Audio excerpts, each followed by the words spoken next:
प्रभुवीर के पावन कथा, महावीर के पावन पावन बनाएगी, झड़ जाएंगे दुख जीवन के, सावन ये लाएंगे, सावन। प्रभुवीर के पावन कथा, महावीर के पावन पावन बनाएंगे, झड़ जाएंगे दुख जीवन के, सावन ये लाएंगे,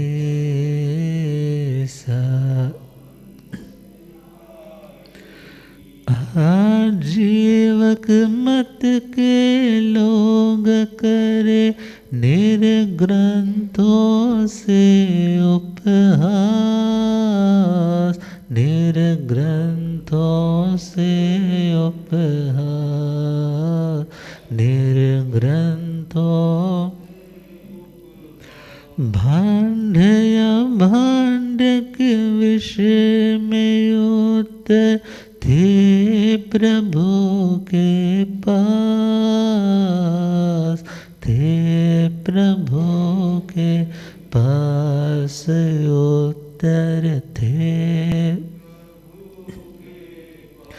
गौतम स्वामी के वीर प्रभु, गौतम स्वामी के वीर प्रभु, संग चर्चाएगी, झड़ जाएंगे दुख जीवन, सावन ये लाएंगे, सावन। प्रभुवीर के पावन कथा, महावीर के पावन बनाएगी, झड़ जाएंगे दुख जीवन, सावन ये लाएंगे।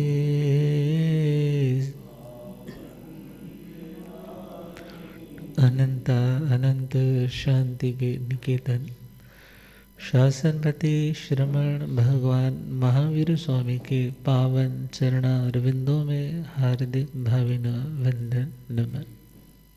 मेरे अंधेरे जीवन को रोशनी प्रदान करने वाले परम उपकारी आगम ज्ञान के भंडार, आगम ज्ञाता आगम पुरुष, जिन शास्त्ररत्न हिमाचल केसरी उपाध्याय भगवंत श्रद्धेय गुरुदेव श्री जितेंद्र मुनि जी महाराज साहब के पावन चरण कमलों में हार्दिक भावना वंदन नमन। पाठ पर विराजमान तपस्विरतन श्री प्रभु मुनि जी महाराज साहब के चरणों में वंदन। धर्म सभा में उपस्थित धर्मानुरागियों, सुशीलवती माताओं एवं बहनों, असीम पुण्योदय से भाग्योदय से आप सबको संतों का समागम और वीतरागवाणी श्रवण करने का सुअवसर प्राप्त हो रहा है। श्रवण कर रहे हैं परमात्मा श्रमण भगवान महावीर स्वामी की मंगलमय पावन जीवन गाथा। 27वां चौमासा कंप्लीट हुआ। 28वां चतुर्मास परमात्मा ने वाणिज्य ग्राम में संपन्न किया और फिर वहाँ से भी विहार यात्रा प्रारंभ हो जाती। विदेह, मगध और मगध के ही राजगृह नगरी में लोगों की भक्ति भावना उमड़ उमड़ करके आती। जैसे जब सूर्य उदित होता है उस समय कमल के समूह खिलने लग जाते हैं, अर्थात उन कमलों को कुछ होने सा लग जाता है। ऐसे ही जब भगवान पधारते हैं तो भव्य जनों के भी मन कमल खिलने लग जाते हैं, उन्हें भी कुछ होने लग जाता है, उनसे घर में रुका नहीं जाता। हम पावन श्री चरणों में जा कर के अपना मस्तक रख के अपने भाग्य को संवार सके, उनके अनमोल बोलों को सुन करके अपनी जिंदगी का मार्ग हम प्रशस्त कल्याणकारी कर सके। ऐसे उत्तम भावों को लेकर के अथाह जन समूह परमात्मा महावीर स्वामी के श्री चरणों में उपस्थित होता है। और उधर श्री इंद्रभूति गौतम स्वामी जी महाराज जो हर चीज़ ऑब्जर्व करते हैं और उन शंकाओं के समाधान के लिए पब्लिकली किसी बात का समाधान प्रेजेंट करने के लिए वे ही पब्लिक में चल रहे प्रश्न को उभारते हैं और परमात्मा उसका समाधान उस जन समूह के अंदर ही दे देते।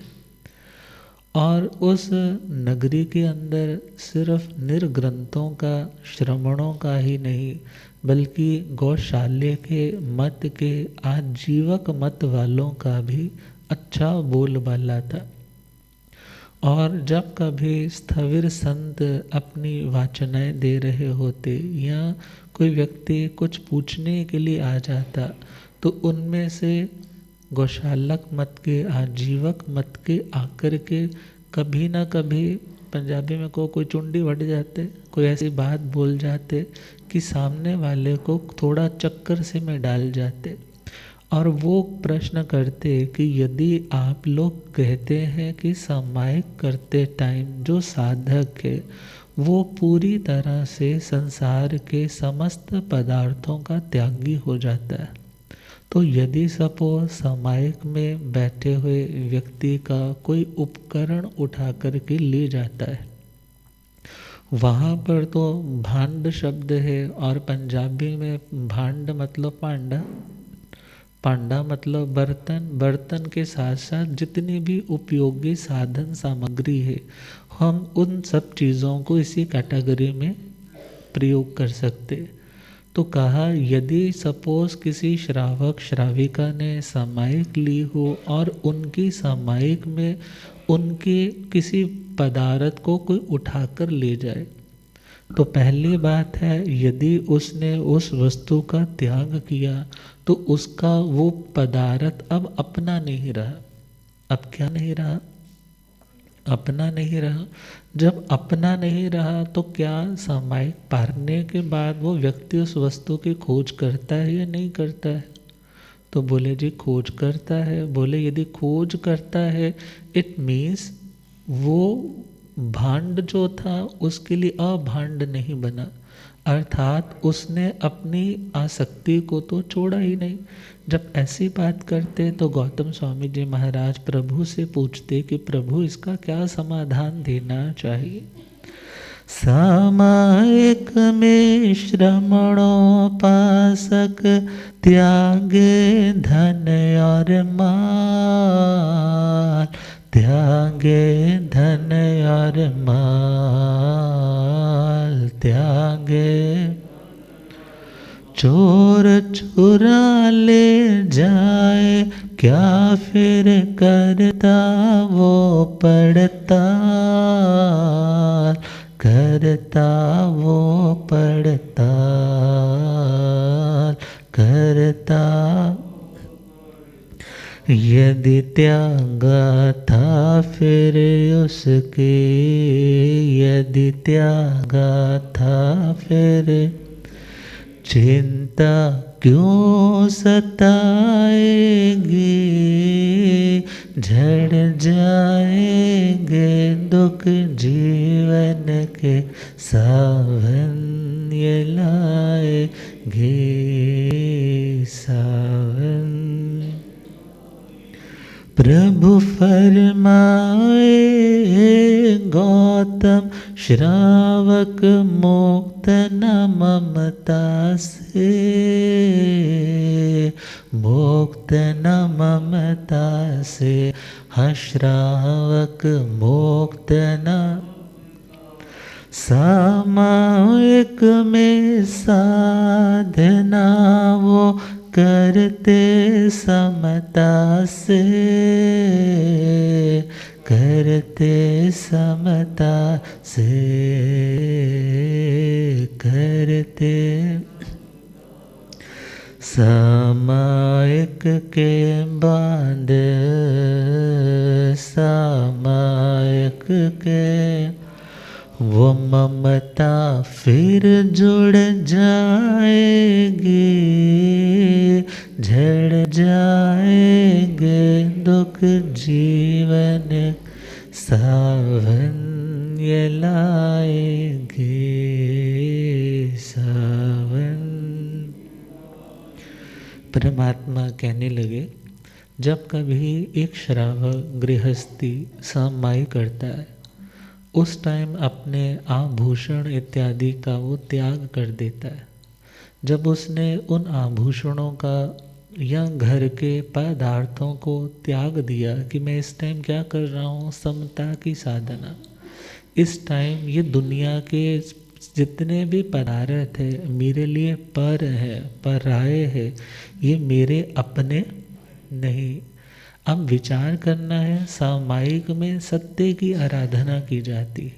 सत्य का मतलब जो कभी बदलता नहीं है, और आत्मा को जितना भी कर्म के उदय से मिलने वाला सामान है, सामग्री है, वो हमेशा उसके पास रहती, वो उसके पास हमेशा रहती नहीं। जब हमेशा उसके पास नहीं रहती तो इट मीन्स सत्य क्या है कि दुनिया का कोई भी पदार्थ मेरा अपना नहीं। इस भावना को लेकर के जब आत्म साधना की जा रही है, समता के लेवल को, इक्विनिमिटी को, इक्विलिब्रियम को बढ़ाने की जो प्रैक्टिस की जा रही है, उसी साधना का, उसी प्रैक्टिस का नाम तो सामायिक है। अर्थात समता की प्राप्ति के लिए की जाने वाली जो साधना है उसका नाम सामायिक है, उसका नाम सामायिक। सत्य की उपलब्धि के लिए जो साधना की जाए उसका नाम सामायिक। जो अपना है उस स्वरूप तक पहुँचने की जो प्रैक्टिस की जाती है उस प्रैक्टिस का नाम सामायिक है। अब भगवान फरमा रहे हैं, सामायिक में उस व्यक्ति ने उतनी देर के लिए तो उस वस्तु पदार्थ को त्यागा है, अर्थात तब तक तो वो वस्तु उसकी नहीं है, उतनी देर के लिए वस्तु उसकी नहीं है। मगर सपोज कोई आपने HMT की वॉच लगाई थी, राडो की वॉच लगा करके उतार के रखी थी। पुराने टाइम में तो ज्वेलरी भी उतार देते थे, अब उतार करके सामायिक कर रहे हैं। तो ऐसे कंडीशन में सपोज कोई उठा के ले गए, मोबाइल्स तो उठ ही जाते हैं ना बहुत लोगों के। अब मान लो वो चीज़ उठ गई, अब उस टाइम तो हो हल्ला करना नहीं, उस टाइम तो चिल्लाना नहीं, तो क्या उतनी देर कुड़ते रहना है? ऐसा भी नहीं। मगर हाँ, वस्तु पदार्थ के प्रति आसक्ति थोड़ा ही व्यक्ति की टूट गई है। अब उस आसक्ति के कारण वो व्यक्ति उस वस्तु के खोने के बाद, सामायिक की साधना पारने के बाद उसकी खोज करता है। क्यों खोज करता है? क्योंकि वो वस्तु पदार्थ उससे भिन्न नहीं हुआ ना। क्योंकि आसक्ति का जो महीन धागा है, वो पतली सी धागा है ना, जो वो जुड़ा हुआ है, जब तक वो नहीं टूटता तब तक वो व्यक्ति क्या नहीं कहलाएगा? सर्वत्यागी नहीं कहलाएगा। और परमात्मा कहने लगे, सपोज करो यदि कोई वस्तु चली भी गई है तो वस्तु तुम्हारा स्वरूप नहीं है। निश्चय से जो आत्मा का स्वरूप है वो अपने पास है, और व्यवहार के धरातल पे वस्तु का मिलना और बिछुड़ना होता है, और व्यवहार चलता है कर्म के उदय के कारण, और कर्म किया है तो कभी ना कभी उदय भी आएगा, कभी किसी का संयोग होगा और कभी किसी का वियोग होगा, कभी जिसे चाहते हैं वो मिल भी जाएगा और कभी जिसे नहीं चाहते वो भी मिल जाएगा, और कभी जिसे चाहते हैं वो दूर चला जाएगा या जिसे चाहते हैं उससे दूर जाना पड़ जाएगा, और कभी जिसे नहीं चाहते उसे भी एक्सेप्ट करना पड़ जाएगा। अर्थात कर्म का भुगतान तो तभी हो पाएगा जब उस अवस्था में हम समभाव से उस कंडीशन को पार कर जाते। और भगवान से फिर कहा कि यदि प्रभु किसी की पत्नी है, अब सामायिक ली है, पौषध ले लिया सपोज, तो पौषध में तो वो क्या बोलता है, ना मेरा भाई, ना मेरी पत्नी, ना मेरी दुकान, ना मेरा मकान, सभी चीज़ों का, सभी आरंभ का मैं क्या करता हूँ, अब सबका त्याग तो उसने बोल दिया। तो बोले कि यदि वो पौषध में है तो क्या उसकी स्त्री, उसकी पत्नी, अब पौषध में उसकी पत्नी है, बोले नहीं है। तो कहने लगे यदि कोई व्यक्ति उसकी पत्नी से कोई गलत हरकत करे तो क्या वो उसे छुड़ाए, या वो पौषध के बाद हम ये बोल रहे हैं कि वो उसकी अपत्नी को तंग कर रहा है या पत्नी को तंग कर रहा है।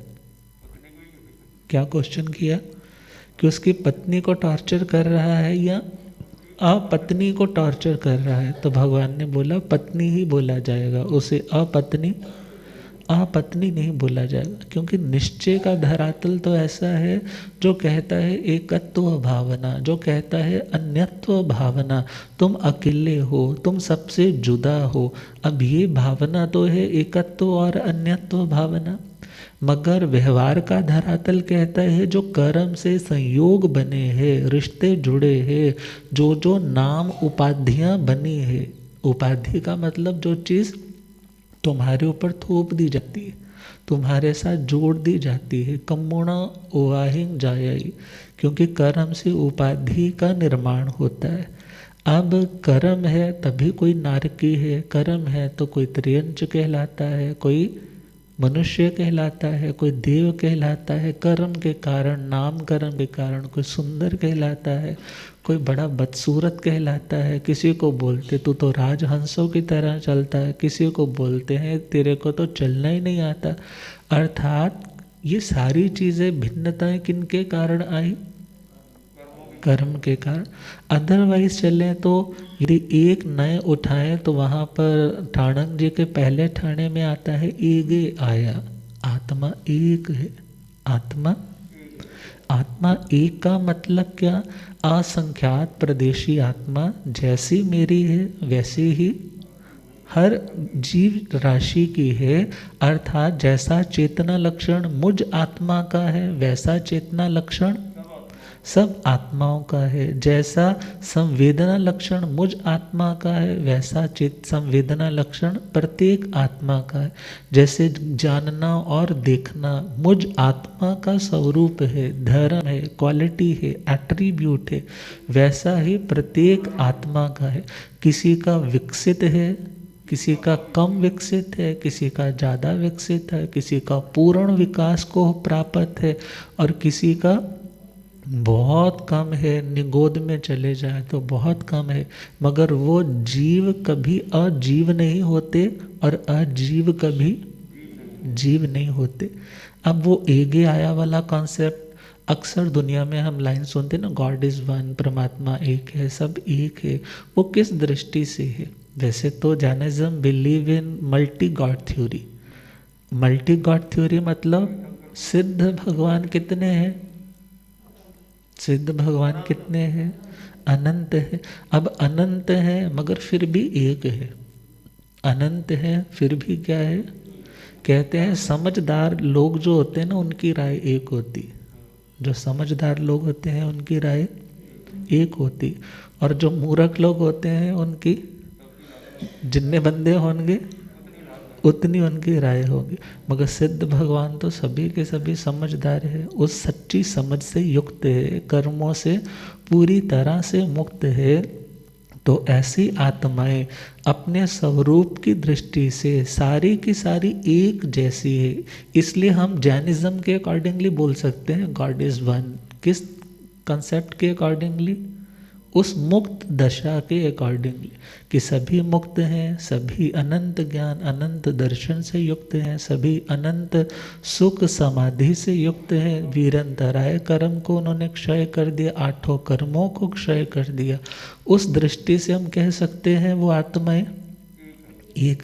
और केवल ज्ञानियों की दृष्टि से भी हम कह सकते हैं कि वो आत्माएं क्या है, केवल ज्ञान केवल दर्शन की दृष्टि से एक जैसा उनके पास उपयोग है। जैसी एक केवल ज्ञानी आत्मा सारा संपूर्ण लोक को अलोक को जानती देखती है, वैसे सिमिलरली दूसरी केवल ज्ञानी आत्मा से आप कुछ क्वेश्चन अराइज करो, पूछो तो सेम आंसर वहाँ से भी मिल जाएगा। तो भगवान ने कहा वो पत्नी अपत्नी नहीं हो गई। कौन सी पत्नी? जिसका पौषध में आपने क्या किया? त्याग किया। और सपोज महिला है तो उसने पौषध किए, ये थोड़ा आदमी पौषध करते हैं। महिला ने यदि पति का त्याग कर दिया है और सपोज करो उस टाइम पति की पिटाई करने वाला कोई आ गया, तो ऐसी कंडीशन में ये थोड़ा ही घर वाले बोले भाई मेरा पति नहीं है। अर्थात उस पत्नी के लिए वो क्यों कौन है? पति है। और किस दृष्टि से है? व्यवहार के धरातल पे। मगर निश्चय के धरातल पे तो सब लोग पराए ने, सब लोग पराए, चितात चढ़ाओणगे जेड़े अपने बनाए ने, चितात चढ़ाओणगे जेड़े अपने बनाए ने।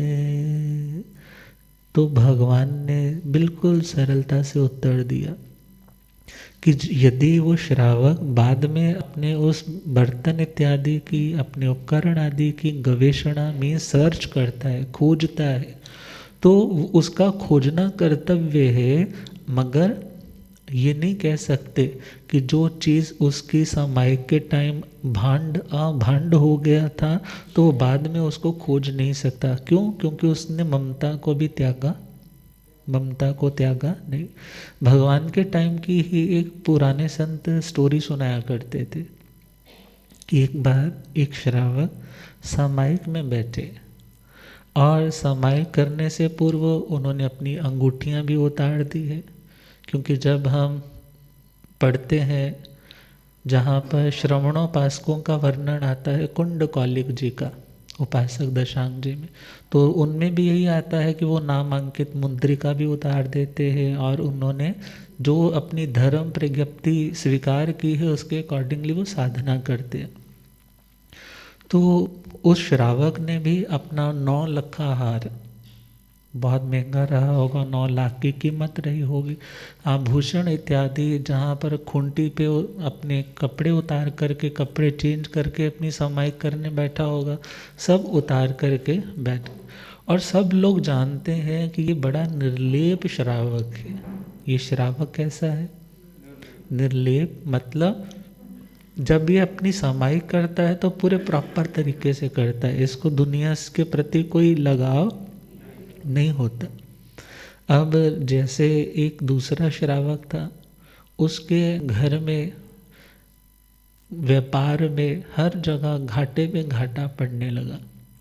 जब घाटे पे घाटा पड़ने लगा तो दुकानें बिक गई, बाज़ार में रेपुटेशन डाउन आ गई। अब ऐसी कंडीशन में किसी ने सहयोग नहीं किया, सहयोग नहीं किया तो घर में खाने के भी लाले पड़ गए। क्योंकि कहते हैं तभी तक सब लोग पूछते हैं जब तक पैसा, रिश्ते भी किसके होते हैं? पैसे के।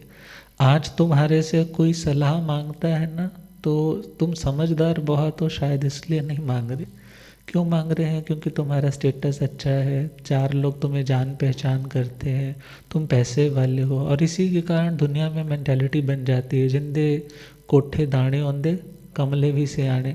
और लोग उसको भी रेपुटेशन देख करके फिर सैल्यूट भी करते हैं, उसको इज्जत मान भी देते हैं। और तभी अक्सर लोग धर्म के स्थान पे पैसे को ज़्यादा वैल्यू देने लग जाते हैं, क्योंकि उन्हें लगता है धर्म स्थान पे भी किनको ज़्यादा पूछते हैं, जो ज़्यादा डोनेशन देगा उसी को तो ज़्यादा बोलेंगे ना, वो सेठ जी आज आए हुए हैं, उनका आज बहुत बहुत स्वागत करते हैं। तो एनीवेज लोगों में मेंटालिटी क्या बन जाती है, पैसे वाले की हर जगह पूछ होती। मगर ध्यान देना, राजा श्रेणी का जो स्थान है वो पुण्य श्रावक का नहीं है, और जो पुण्य श्रावक का स्थान है वो राजा श्रेणी का नहीं। कंपैरिजन तो हम किसी का नहीं कर सकते। मगर खैर, उस सेठ के मन में तो कोई ऐसा भाव आया नहीं, ध्यान गया नहीं। मगर जो सेठ कभी था मगर अब कंगाली के तंग दस्ती के दिन देख रहा है, तो उसने कहा कि माँ अब तो ज़िंदगी दूभर सी हो गई है, अब क्या करें। माँ कहने लगी बेटा ऐसा कर, वो श्रावक है, बड़ा उत्तम श्रावक है, सामायिक लेकर के अपना 9 लखा हार उतारता है, आभूषण उतारता है। तुमने कुछ और नहीं उठाना, सिर्फ उसका 9 लखा हार उठा ले। कहने लगा अरे माँ तू ऐसी शिक्षा दे रही है। माँ कहने लगी बेटा ऐसी स्थिति में और मैं तुझे क्या कहूँ, जब हमारे पास होगा हम ब्याज के साथ उसे लौटा भी सकेंगे, मगर आज तो यही परिस्थिति है कि तुझे करना ही होगा। वो गया है जहाँ सामायिक लेकर के वो श्रावक अपनी साधना में मस्त होकर के मग्न होकर के बैठा है। और जैसे जैसे वो पास पहुंचा, जैसे बिल्ली चुपके शिकार करने के लिए जाती है, देखा, श्रावक जी ने भी देख लिया, जय जिनेंद्र भी बोल दिया, मगर फिर लौट आया। फिर मन कहता है चुराऊं या ना चुराऊं। कितना अच्छा है, कितनी अच्छी साधना कर रहा है, इसकी धर्म से श्रद्धा चली जाएगी। मैं तो धर्म कर रहा हूँ और मेरे साथ धोखा हो रहा है। मगर फिर भी क्या करे, ऐसी परिस्थिति में फंस गया, दिमाग चल नहीं पाया कि मैं उससे मांग ही लूँ जा कर के, मगर इतनी बड़ी रकम घाटों को पूरा करने के लिए कौन देगा। अब फिर लौट आया, फिर दबे पाँव दोबारा से आया तो कोई बैठा नहीं था, सब जा चुके थे। 5 समाई करने वाले श्रावक रहे होंगे।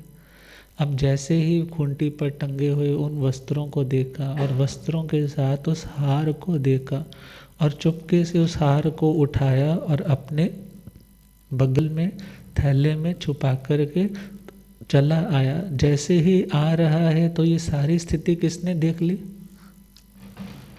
किसने देख ली? सामायिक में बैठे हुए श्रावक जी ने देख ली। और वो सच्चे अर्थों में श्रावक थे, उछले नहीं, ना बाहर से उछले और ना अंदर से उछले। बिल्कुल भी कोई ऐसा विभाव का भाव नहीं आया, कोई आसक्ति का भाव उछलने नहीं लगा। कोई ऐसे नहीं चिल्लाया अरे चोर चोर मेरा हार उठा कर लेके जा रहा है, पकड़ो इसको, कुछ नहीं बोले। वो लेकर के चला आया, माँ के पास आया। अब इधर वो सामायिक पार करके अपनी दुकान पर आकर के बैठ गए हैं जोहरात की।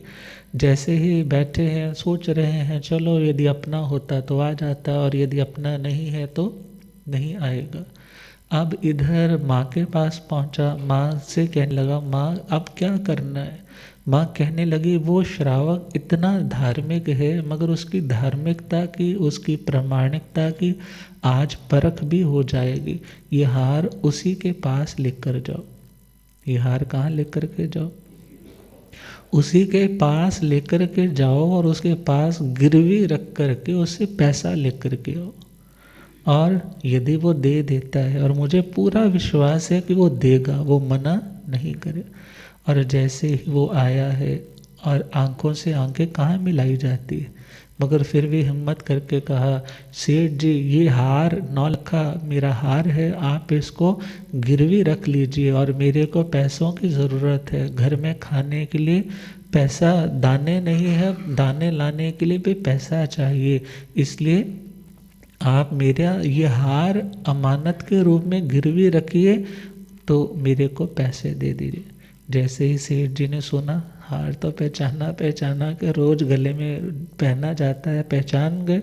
चाहते तो उस टाइम पकड़ लेते गर्दन से, अरे चोर तू उठा के ले गया, मगर कुछ नहीं कहा। कहने लगे तुम्हें पैसे चाहिए, पैसे भी ले जाइए और ये हार भी ले जाइए। बोले नहीं नहीं, अभी हार आप रखिए, मेरे को पैसों की ज़रूरत है, इसके बदले मुझे क्या दे दीजिए, पैसे। जब मैं पैसे लौटा दूंगा फिर मैं अपना हार। लोग कहेंगे कितना बेशर्म है, मुंह पे झूठ बोल रहा है, मगर श्रावक ने ऐसा बिल्कुल नहीं कहा। और बड़े प्यार से जितने रुपए उसने मांगे उसको दिए और कहा भाई यदि और भी ज़रूरत हो तो मुझे बता देना। और जैसे ही पैसे दिए वो घर आया है और इधर वो हार बार बार देख रहा है, मगर सोचा ये तो धरोहर है, वो छोड़ कर के गया है और उसे अलग तिजोरी में उसने रख दिया।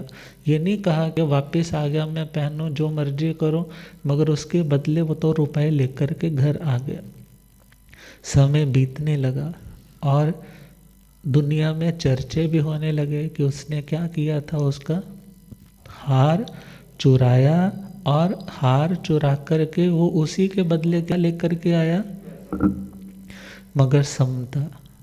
समता और ममता दो शब्द है ना, जहाँ समता है वहाँ समाधि है और जहाँ ममता है, ममत्व है, वहाँ असमाधि, अशांति। समता भावों से तर जाएगा, समता भावों से तर जाए, तेरा जीवन संवर जाएगा, तेरा जीवन संवर जाएगा। समता भावों से तर जाएगा,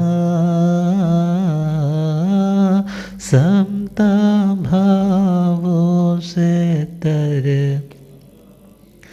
हर गली होगी चर्चा तेरी, हर गली होगी चर्चा, जिस गली से गुजर जाएगा, जिस गली से गुजर जाएगा, समता भावों से तर जाएगा, समता भावों से। और इधर वो श्रावक बिल्कुल शांत है, उसने तो अपना नया हार, बहुत सारा सामान है, पहनता है, रोज की वही रूटीन है, वो हार उतार करके भी रखता है, ये भी डर नहीं है कि दूसरा हार कहीं दोबारा से चोरी ना हो जाए। और समय आया उस व्यक्ति के दिन बदलने लगे, दिन बदलने लगे, किस्मत चमकने लगी, मेहनत करने लगा, मेहनत का फल आने लगा। और वो समय भी आया जब उसने वो पैसे पुनः अच्छे ब्याज सहित कमाए और माँ ने कहा अब जाकर के रुपए उस सेठ को वापस दो। और जैसे ही वो पहुंचा कहने लगा सेठ जी आपने मेरे बुरे दिनों में मेरी बहुत हेल्प की, अब आपकी ये अमानत ब्याज के साथ मैं आपको लौटा रहा हूँ। और जैसे ही लौटाने लगा तो सेठ जी गए, तिजोरी खोली और हार लेकर के आए। अच्छा सेठ जी आपका हार, क्या बोला सेठ जी ये आपका हार। आंखों में आंसू आ गए, आप क्यों अनजान बन रहे हो, मैंने तो गलती की, मैंने तो आपका हार चुराया। उस टाइम मेरे को ऐसी मुश्किल पड़ गई ज़िंदगी में कि मेरे को एक गलत स्टेप उठाना पड़ा, मगर ये हार का मालिक मैं नहीं, कौन है, आप है। जैसे ये बात सुनी उसने गले से लगा लिया, बोले भाई मेरे से गलती हो गई, एक सहधर्मी होने के नाते मेरा कर्तव्य बनता था कि मेरा भाई यदि आज तंग दस्ती से गुजर रहा है, गरीबी के दिन देख रहा है, उसे किसी के घर में चोरी करने की नौबत आ जाए तो थू है ऐसे मेरे धन वैभव के ऊपर। मगर मैं तो तुम्हारे से भी ज़्यादा खुद को इस चीज़ का दोषी मानता हूँ कि हमने अपने सुखों में मस्त रह करके तुम्हारे दुखों की ओर ध्यान नहीं दिया। और जैसे ये घटना पूरे शहर में गूंजने लगी, अरे सेठ हो तो उस जैसा, और यदि चोरी करने के बाद भी उसने अपनी उस विकृति को स्वीकारा कि मेरे से गलती हुई, ईमानदारी हो तो उस श्रावक जैसी। और एक बार राजा श्रेणिक ने अभय कुमार जी से पूछा कि हमारे नगर में ज़्यादा लोग धार्मिक है या अधार्मिक? गुरुदेव पधारे। हो राम मेरा सतगुरु बन के,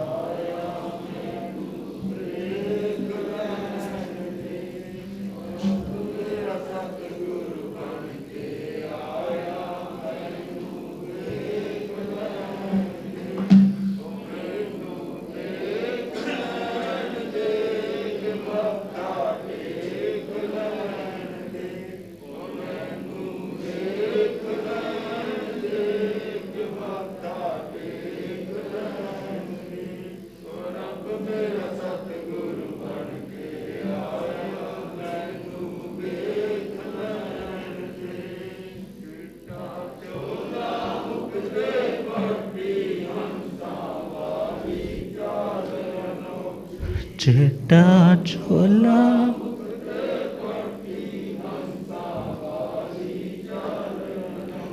होए ते चुकदा है संसार मैनो, होए ते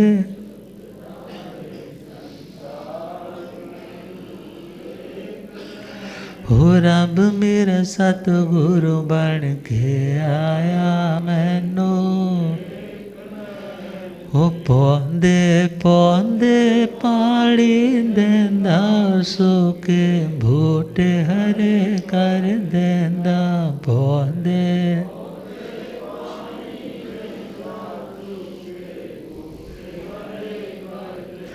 हो केड़ा माले बन के आया मैनू वेख लैण दे।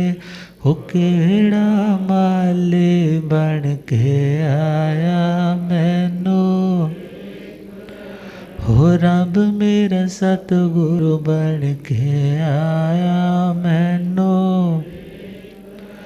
बोले आगम ज्ञाता आगम पुरजन शास्त्रतन हिमाचल केसरी उपाध्याय भगवंत श्रद्धे गुरुदेव श्री जितेंद्र मुनि जी। तो अभय कुमार मंत्री से राजा ने क्या पूछा, हमारी नगरी में ज़्यादा पापी लोग हैं या धार्मिक लोग हैं? तो एक व्यक्ति कहने लगा, जी हमारे शहर में तो ज़्यादा लोग अधर्म करने वाले, धर्म करने वाले तो बहुत थोड़े। मगर अभय कुमार मंत्री कहने लगे, नहीं महाराज, हमारे नगर में ज़्यादा लोग धार्मिक हैं और थोड़े से लोग क्या हैं, अधार्मिक। कहने लगे फिर कैसे इन्वेस्टिगेट करें, कैसे डिसीज़न पे पहुँचे? बोले जी बड़े बड़े पंडौल बनवा देते हैं, टेंट हाउस बनवा देते हैं और अनाउंसिंग दे देते हैं कि हमारे शहर में जितने धार्मिक हैं उनका ये वाला तंबू है वो सारे इसमें एंटर कर जाएं, और जितने भी पापी लोग हैं जो फील करते हैं हमने दुनिया में रहते हुए बड़े पाप किए, वो कहाँ आ जाएं? इन पापियों वाले टेंट हाउस में आ जाएं। और जैसे ही सुना तो सबकी भीड़ कहाँ लग गई, धार्मिक। और वहाँ पर वेश्या भी है, कसाई भी है, गलत से गलत काम करने वाले चोर डकैत सब लोग कहाँ इकट्ठे हो गए, धार्मिक वाले टेंट में। उसे पूछा, भाई तुमने कोई पाप नहीं किया? वेश्या से पूछा। बोले जी मैंने क्या पाप किया, ये तो हमारा काम धंधा है। अब कसाई से पूछा, बोला जी मेरे को जो ड्यूटी मिली है मैं तो वही ड्यूटी कर रहा हूँ, मैं तो कुछ गलत मैं तो कुछ गलत नहीं कर रहा। जिससे भी पूछो तो सारे के सारे अपने आप को धार्मिक तो कहलाना चाहते हैं, मगर अपने पाप को स्वीकार करना। मगर इतना बड़ा एक और टेंट था जिस पे क्या लिखा था, only non religious person can enter in this house. जैसे ही देखा तो वहाँ पर जस्ट 2 लोग बैठे थे। कितने लोग? 2 लोग। और वो 2 लोग कौन बैठे थे? दोनों श्रावक। कौन बैठे थे? वो दोनों श्रावक बैठे थे। उनसे आकर के पूछा, सेठ जी आप तो रोज सामायिकें करने वाले, गुरुओं की सेवा भक्ति करने वाले इतने उत्तम श्रावक हैं, फिर आप इस टेंट में आकर के क्यों बैठे? तो उन्होंने बताया, कहने लगे मेरे से एक बहुत बड़ा पाप हुआ। वो पाप कौन सा? मैंने अपने सहधर्मी के दुख को पहचाना नहीं। मैं अपने सुखों में तो लीन रहा, मगर मैंने अपने ही धर्म को मानने वाले उस इंसान की क्या कर दी? अवहेलना कर दी। उसके दुख दर्द को मैंने इग्नोर कर दिया। मैं सोचता हूँ मैंने इस पृथ्वी पर रहते धर्म तो किया, मगर ये जुर्म मैंने बहुत बड़ा किया कि जिसके कारण मेरे एक धर्मात्मा सहधर्मी को चोरी तक की नौबत आ गई। और जो दूसरा बैठा था उससे पूछा, तुमने क्या अधर्म किया? बोले जी ये अधर्म, यदि ये अधार्मिक बने हैं तो उसका कारण कौन था? मैं ही था, अर्थात मेरे कारण ही ये आज ऐसा कह रहे हैं। मगर मैंने उत्तम कुल में जन्म लेकर के ऐसा घिनौना काम किया कि एक व्यक्ति तो धर्म कर रहा है, कोई और श्रावक होता तो श्रद्धा से डांवाडोल हो जाता, गाली गलौज करता, मेरे बारे में राजा के आगे जाकर के रिपोर्ट लिखवाता, मगर इन्होंने कुछ नहीं कहा।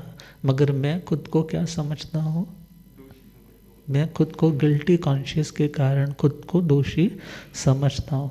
मगर जैसे ही ये बात दुनिया में फैलने लगी तो कहने लगे, सच्चे धार्मिक तो आप हैं जो अपनी गलती को मानते। तो भगवान महावीर स्वामी मानो उन्हें क्या समझा रहे हैं, जब तक सामायिक में है आपका वो वस्तु पदार्थ आपका नहीं है, मगर आप उसे बाद में खोजने जाते हैं तो वो व्यवहार के धरातल पे वो वस्तु पदार्थ तुम्हारी है, इसलिए तुम जाते हो। तो श्रावक के 49 भांगों पर भगवान ने प्रकाश डाला। श्रावक क्या? पच्चखान के 49 भांगे कि कोई भी नियम है तो इन तरीकों से किया जाता है। तो उसमें हम एक करण एक योग, एक करण दो योग, एक करण 3 योग, 2 1 2 2 2 3 3 1 3 2 और 3 3 के ये टोटल 49 ऑप्शंस बन जाते हैं, विकल्प बन जाते हैं किसी नियम को ग्रहण करने के। तो इसके बारे में अब कल चर्चा करेंगे। तो आज के लिए इतना ही। प्रभु वीर के पावन कथा महावीर पावन बनाएंगे, झड़ जाएंगे दुख जीवन के, सावन ये लाएंगे सावन। वस्त्र पात्र पत्नी आदि तो उसके कहलाते, उसके 49 भांगों की चर्चा से पचखान समझाते, पचखान समझाते प्रभु पचखान। आगार सहित श्रावक चर्या, आगार सहित श्रावक चर्या, परवाचन आएंगे, ढड़ जाएंगे दुख जीवन, सावन ये लाएंगे सावन। आप श्रद्धे गुरुदेव कृपा फरमाए इन्हीं भावों के साथ। ओम शांति।